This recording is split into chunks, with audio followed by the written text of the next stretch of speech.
Merci beaucoup, Monsieur le Doyen et cher ami, honorable assistance. Donc, je suis ravi d'être parmi vous et je tiens également à remercier le professeur Ouled Hassan pour cette opportunité qu'elle m'a donnée pour pouvoir un peu partager ce qu'on fait chaque jour dans nos laboratoires. Alors, il y a beaucoup de choses qui ont été dites avant, donc je ne vais pas trop m'attarder sur les éléments qui ont été déjà évoqués. Et pour introduire cette présentation, je rappelle rapidement que la résistance est un phénomène ancien. Donc que ce soit la résistance naturelle ou également la résistance acquise, qui finit toujours par survenir à chaque fois qu'on est au point où qu'on utilise un nouvel antibiotique dans notre pratique de prise en charge des infections. Alors, et l'histoire de la résistance ressemble en quelque sorte aux poupées russes. Donc, ça commence à l'échelle moléculaire, dans le gène de la bactérie, qui peut avoir les gènes de résistance de façon naturelle, qu'on peut les acquérir après mutation ou transfert. Alors, cette bactérie peut facilement transférer également ces gènes de résistance à d'autres bactéries, pas forcément de même espèce. Et si par malheur, si cette bactérie résistante tombe dans un autre réceptif et que celui-ci reçoit des traitements antibiotiques, donc celle-ci va exprimer sa résistance vis-à-vis de cet antibiotique. Alors, ça ne reste pas cerné à l'échelle individuelle, donc ça dépasse tout ce qui est individuel à l'échelle planétaire, donc à tous les niveaux et à tous les écosystèmes. Donc tous les écosystèmes sont concernés par la résistance aux antibiotiques. Et les raisons, on les connaît. D'abord, le mésusage des antibiotiques, et puis les mesures d'hygiène lorsqu'elles font défaut, et bien sûr ce qui nous rassemble aujourd'hui, donc les grands rassemblements, le voyage et tout ce qui va avec. Donc les facteurs, ce sont les principaux facteurs de développement et de diffusion et de cette antibiorésistance. Alors, je ne vais pas trop m'attarder sur les chiffres, les miens sont beaucoup plus optimistes que les chiffres présentés dans la présentation d'avant. Donc, on pourrait atteindre facilement les 10 millions de décès par des infections dues à des bactéries multirésistantes. Et on n'est pas épargné, donc on est au cœur de l'événement de cette antibiorésistance ici au Maroc. Et pour lutter contre cette résistance, les sociétés savantes et les organisations internationales proposent des solutions, notamment un diagnostic efficace et rapide, mais aussi une surveillance correcte et efficace de ces infections dues à des bactéries multirésistantes ou des bactéries résistantes tout simplement. Alors, pour chercher ces bactéries, pouvoir les mettre en évidence, donc il y a plusieurs techniques. Bon, je les ai groupées, j'ai adapté ça de notre, si j'ose le dire, notre Bible, le Rémique. Donc je l'ai adapté pour les grouper en 2 grands groupes ou 3 groupes. Donc c'est la détection de la bactérie au moment de l'infection et étudier sa sensibilité aux antibiotiques, mais aussi pouvoir la détecter avant le processus de l'infection, lorsqu'il y a une colonisation, lorsqu'il y a un portage ou autre situation qui vont conduire probablement ultérieurement vers une situation d'infection. Et sur tout le processus, il faut surveiller, et ces méthodes permettent de surveiller et cette surveillance est un processus continu. Donc, quelle que soit la technique utilisée, elle va conduire à une surveillance correcte de cette antibiorésistance. Quelle que soit la technique utilisée, avant même d'annoncer les couleurs des techniques que je vais vous présenter, quelle que soit la technique, elles sont toutes capables d'être affectées par des anomalies de la phase préanalytique, parce que la technique elle-même n'est pas isolée. il y a des phases qui précèdent.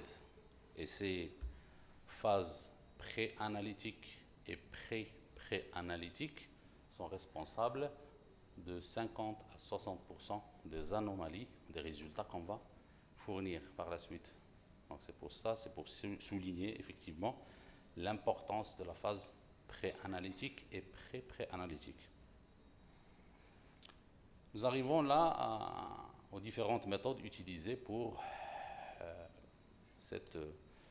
la détection et l'étude de cette sensibilité aux antibiotiques. Donc, globalement, les techniques sont groupées en deux grandes catégories. Donc, il y a l'étude de la sensibilité aux antibiotiques, antimicrobial testing, et il y a la détection de la résistance. Alors, pour tester la sensibilité aux antibiotiques, donc AST, pour tester la sensibilité aux antibiotiques, il faut obligatoirement ajouter un antibiotique pour pouvoir détecter le phénotype de résistance. Donc, pour détecter le phénotype, il faut qu'il y ait la bactérie et l'antibiotique. Il n'y a pas un phénotype de résistance, il y en a plusieurs. Chez chaque bactérie, en fonction des gènes de résistance qu'elle possède, elle va exprimer des phénotypes de résistance.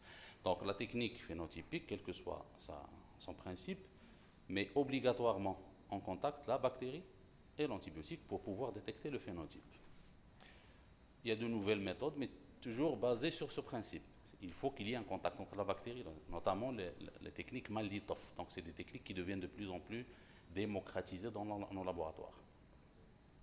Pour la détection de la résistance, on peut utiliser les techniques génotypiques, notamment destinées à la détection d'un génotype de résistance, donc détecter les gènes, soit par amplification, soit par séquençage, mais également par détection de quelques protéines qui jouent un rôle dans la résistance et qui sont considérées dans ces tests comme étant des antigènes. Donc, ils sont détectés par technique immunologique.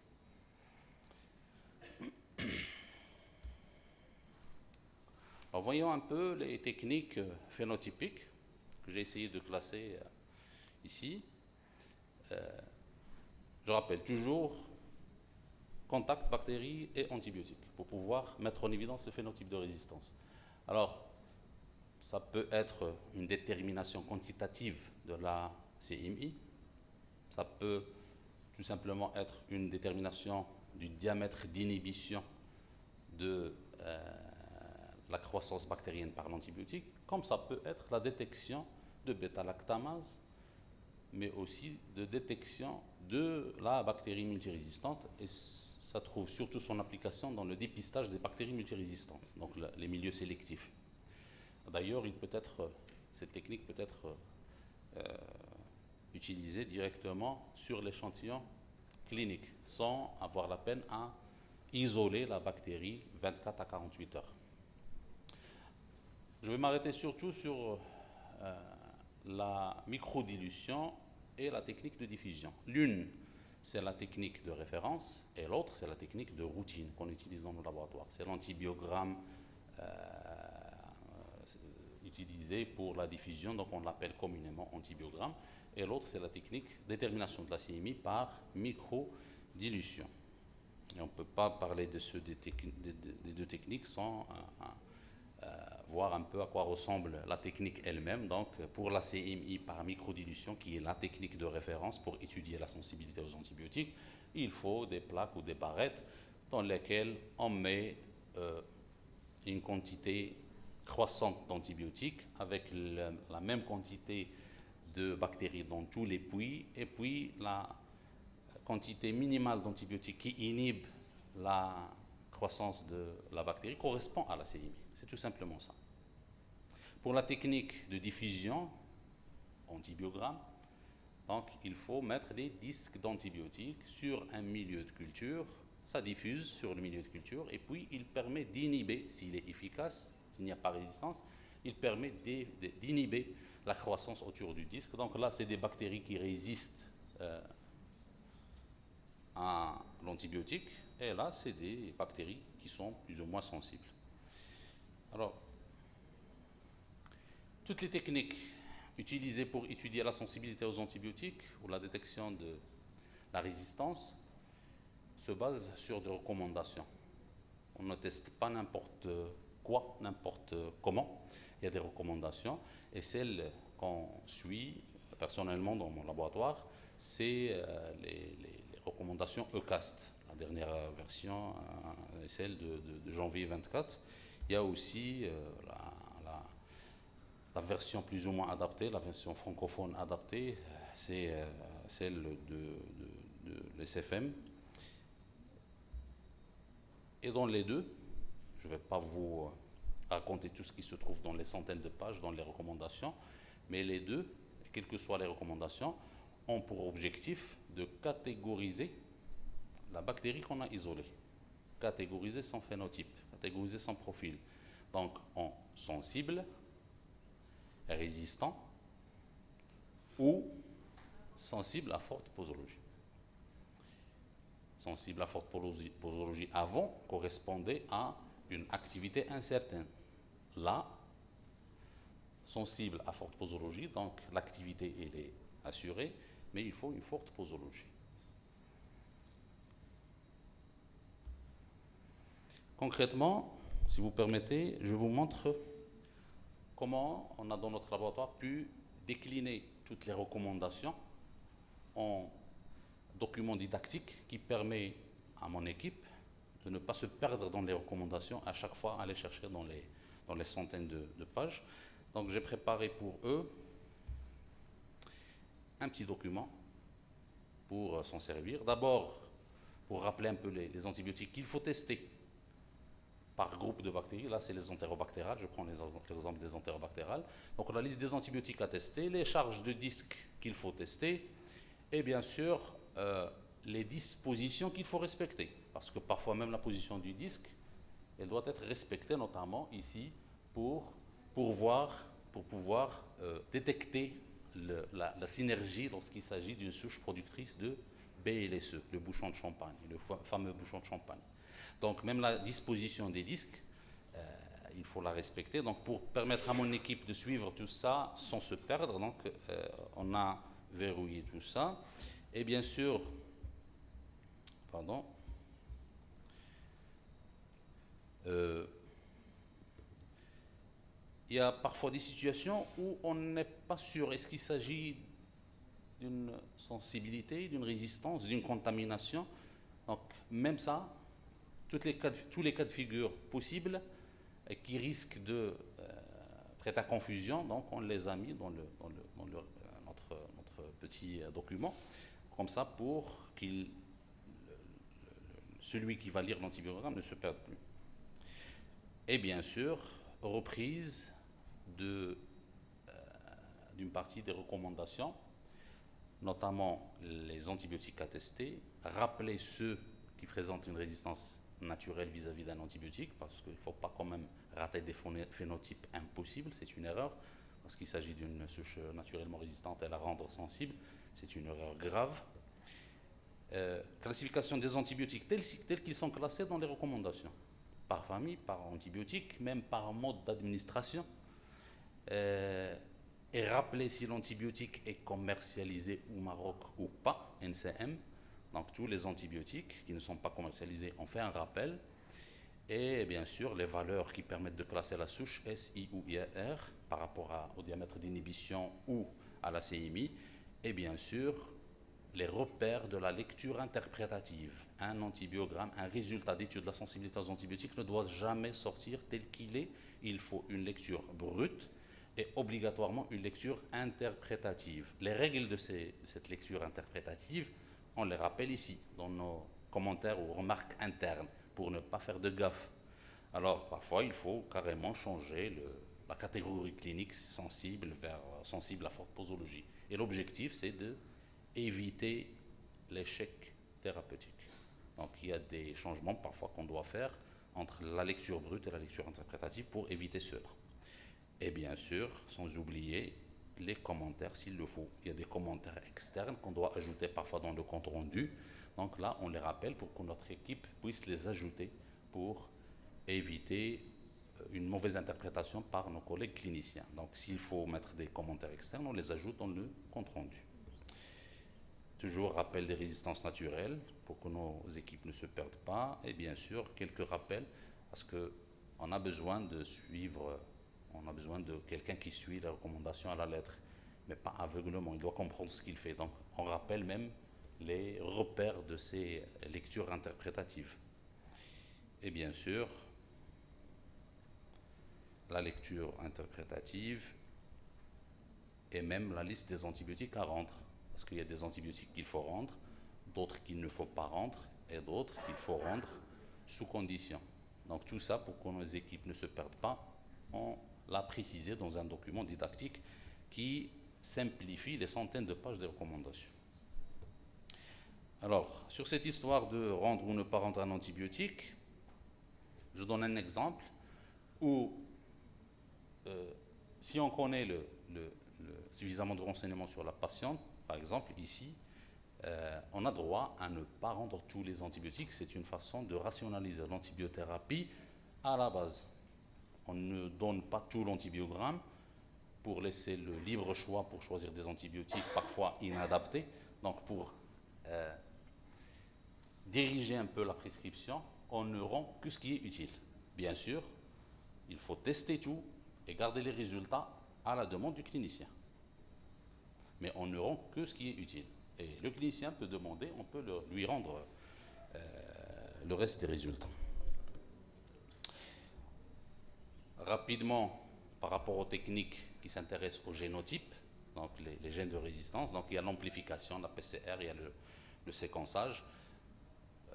Tout le monde est conscient maintenant, après la Covid, de l'intérêt de la biologie moléculaire, notamment la rapidité des résultats lorsqu'il s'agit d'infections dues à des bactéries à culture lente, comme la tuberculose, des solutions multiplexes qui permettent de rendre plusieurs résultats sur le même contenu et sur un seul échantillon nécessaire avec un volume réduit, sans avoir la peine à prélever plusieurs prélèvements et faire plusieurs tests.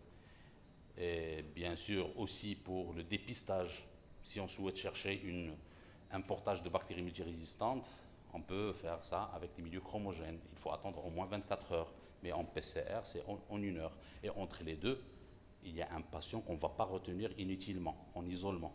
Donc ça permet d'avoir des résultats rapides par rapport aux techniques conventionnelles. Alors, les avantages et les inconvénients des techniques, il y en a plein. Les avantages de certaines techniques représentent des inconvénients des autres. Mais ce qui est sûr, c'est que ce que cherche aussi bien le microbiologiste que le clinicien, c'est la rapidité de la réponse. Donc avoir un résultat fiable et rapide. D'ailleurs, c'est les recommandations de l'OMS pour combattre la résistance. Et là, toutes les techniques n'ont pas les mêmes délais de réponse. Donc ça dépend des techniques. On a 1 heure et on a des jours en fonction de la technique choisie. Et vu que ce paramètre influence la prise en charge thérapeutique, donc il y a de plus en plus de recherches pour raccourcir ce délai, donc pour avoir des résultats rapides. Alors, l'intensification de ces recherches en termes de techniques de diagnostic de la résistance aux antibiotiques est dictée par la vitesse à laquelle évolue la résistance aux antibiotiques. Donc ça évolue tellement rapidement qu'on est obligé de suivre. Et lorsqu'on suit, il faut cadrer. Et pour cadrer, il faut des recommandations. Mais parfois, les recommandations, ça évolue tellement vite qu'il faut avoir vraiment du souffle pour les suivre. C'est bien, mais parfois c'est handicapant. Surtout si on n'a pas un environnement, un contexte dans le laboratoire qui permet de suivre ces recommandations en temps opportun. On peut tester des antibiotiques qui ne sont pas disponibles au Maroc. On peut tester des antibiotiques, on souhaite tester des antibiotiques, mais on n'a pas les moyens pour le faire. Donc il y a plein de situations où on n'arrive pas vraiment à suivre les recommandations à la lettre. Et c'est gênant parfois. Parfois on commande des réactifs.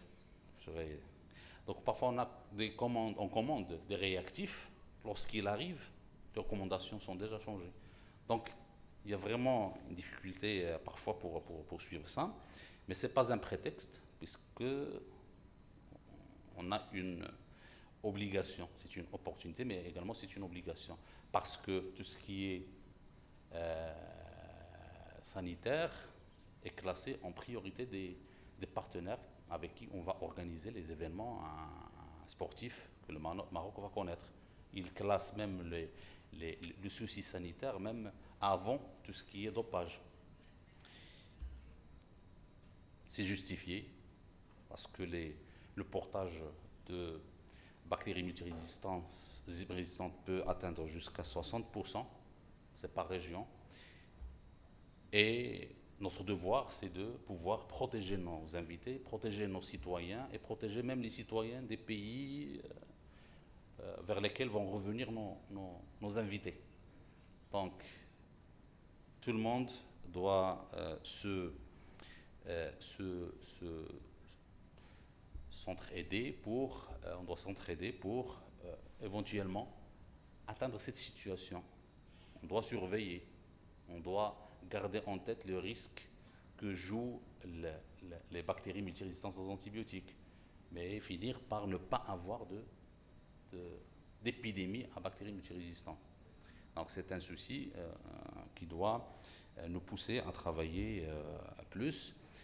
Et d'ailleurs, si on cherche un peu dans les documents présentés par le Maroc pour convaincre la FIFA, donc il a fallu donner une promesse claire sur ce que compte faire le Maroc pour éventuellement mettre à niveau son système de santé en général, incluant la microbiologie et tout ce qui est infectiologie. Et parmi ces il y a la loi cadre 06-22. Ça se trouve dans les documents officiels présentés par le Maroc, le FIFA. Cette loi, elle vient de la vision éclairée de Sa Majesté, que Dieu le glorifie, donc, qui a insisté sur le fait qu'il devrait y avoir un vrai changement ou mise à niveau dans notre système de santé pour atteindre les meilleurs standards. Donc ça, c'est un projet royal. Et si on essaye de voir ces éléments, on trouve tout ce qui a été évoqué pendant ces 2 jours. Donc les objectifs de cette loi cadre, de cette réforme du système de santé marocain, il y a la souveraineté, il y a les risques sanitaires, il y a les ressources humaines, les standards, la digitalisation.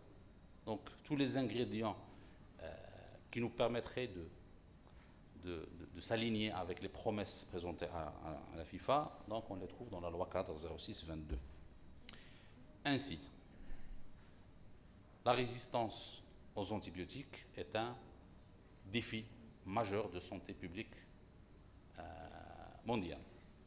Les méthodes qui permettent de détecter cette résistance aux antibiotiques sont nombreuses, sont diversifiées et surtout, elles sont standardisées.